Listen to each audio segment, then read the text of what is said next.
Okay, Scorpio. So we have Temperance, the major arcana, and we have the Six of Cups. So Temperance is a lovely card. We see the angel here pouring the water without spilling the water between the two cups. One foot's dipped in the pond, another foot is on land. We are looking for the balance and for the integration of our spirit, of our physical sense, mental state, emotional state, everything. And we're trying to find the equilibrium. We're trying to find the moderate path to restore, and so that we feel healed and that we feel like our best self. Here we see, we see the sun, or this crown, golden crown, down the path here. We see the beautiful flowers. And it is the sense of taking a moment and allowing yourself the time to restore and to recalibrate what needs to be recalibrated. However, the balance of your life, perhaps it's the balance of work and play or time spent in relationships, whatever it may be, this is telling you to pay attention to the balance in your life.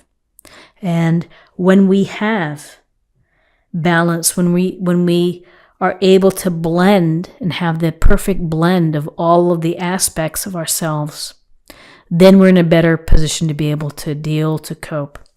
And I would say that with this Temperance card, there's also a lovely reminder, which is to listen to what the universe is telling you, your instinct, your intuition, your angels or spirit guides. When you see random numbers or you see things that just kind of pop up, pay attention to them and think about them. And so, whatever it takes for you to get into balance, this is your charge for the week. Then we have the Six of Cups. And the Six of Cups is a card of what you see is such gentleness and kindness. The older child is giving the younger child flower with a cup in it. So it's a nice reminder in your relationships, in your interactions with others, to be gentle and to be kind and to be considerate, to be thoughtful. Some of you may get an unexpected gift. You may be surprised by someone else's generosity, and you may end up with a gift. There's also the component here of nostalgia, of thinking about the past. And for many, this could be connecting with someone from the past. So maybe someone you haven't seen in a long time, an ex, an old friend, a family member. And it's going to be a feel-good type of union or, connection. So gentleness and kindness and thinking about the past or somehow tapping into the past. Maybe you hear from someone via email out of the blue. Often feels like a nice surprise. It's a nice, sweet touch when you get those emails from somebody you haven't heard from in ages. So in terms of guidance, we have the King of Pentacles, we have the Page of Swords. The King of Pentacles is a master in creating a secure foundation, building resources, investments, money, being at the pinnacle of a career, putting in the hard work. Pentacles is this grounded energy, willing to work hard, to dig deep, to pay attention to the details, to have a plan, and to be very, very patient in getting to that place. I'm going to work hard for as long as it takes in order to save up for whatever I'm saving up for, that great vacation or, the new giant television screen, whatever it may be. The King of Pentacles has become successful as a result of his ability to use common sense, to be slow and steady and to get things done. He has everything he needs and probably more than what he needs.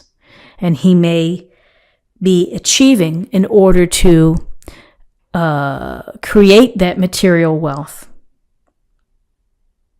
And for some, it's never enough.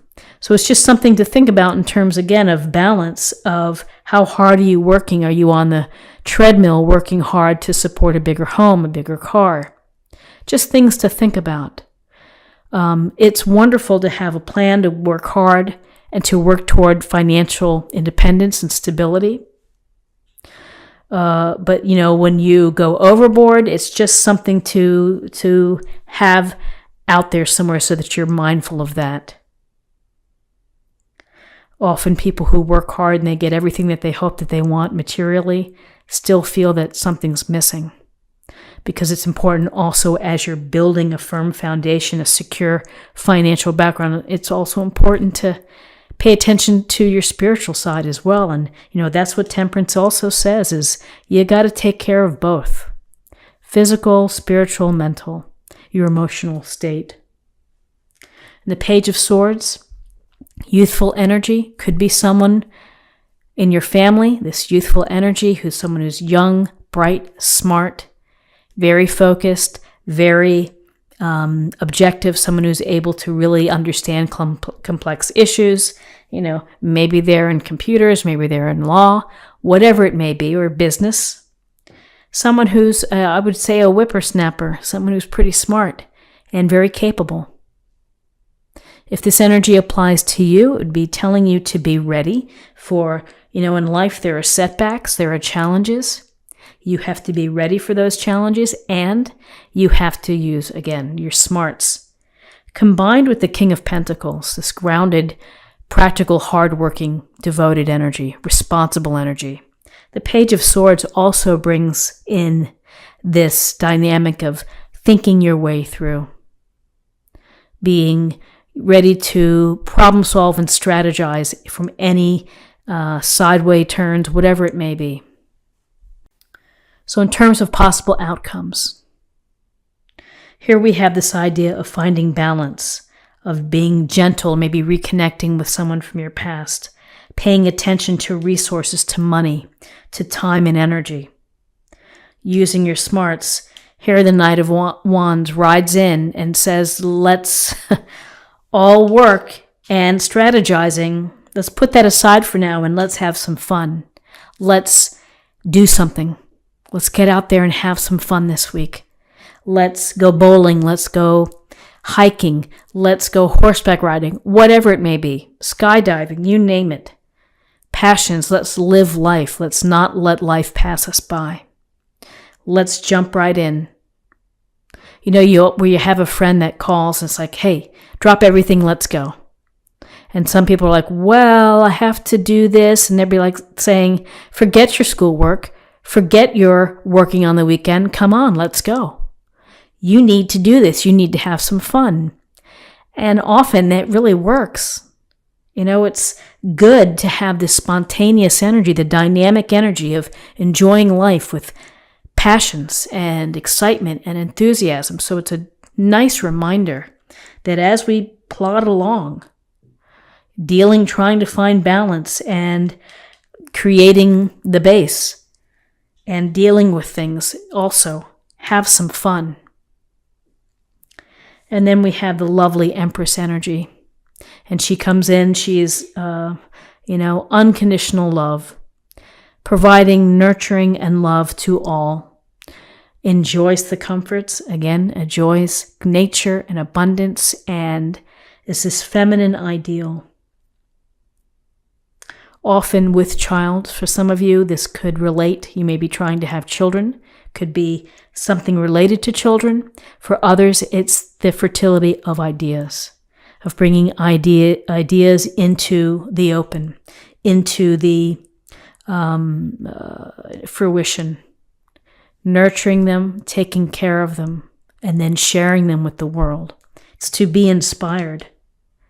It's to enjoy the comfort of your life and the abundance, to be appreciative of the abundance around you.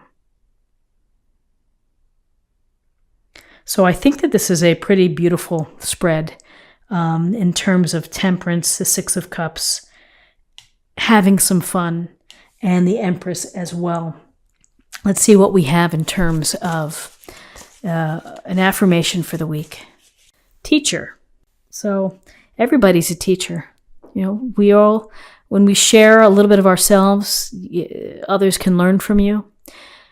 People can learn from how you do something and be inspired. So we have some inspiration here with the Empress. But teachers are important because they do inspire us, and we do learn things. And so it's ironic, in my full-time job, I am a teacher, and I love teaching. I can't imagine doing anything other than teaching. So, everybody can teach, and everyone can look to someone else and learn something from them. So I think it's a lovely message for the week. And finally, let's choose a card for love. Love is all around you. There is love everywhere all the time. Simply acknowledge this as truth. So, love is present. Share your love. Receive the love. A lot of love here with the Six of Cups. So don't be afraid to be considerate, kind, and to express how you feel for those that you care for.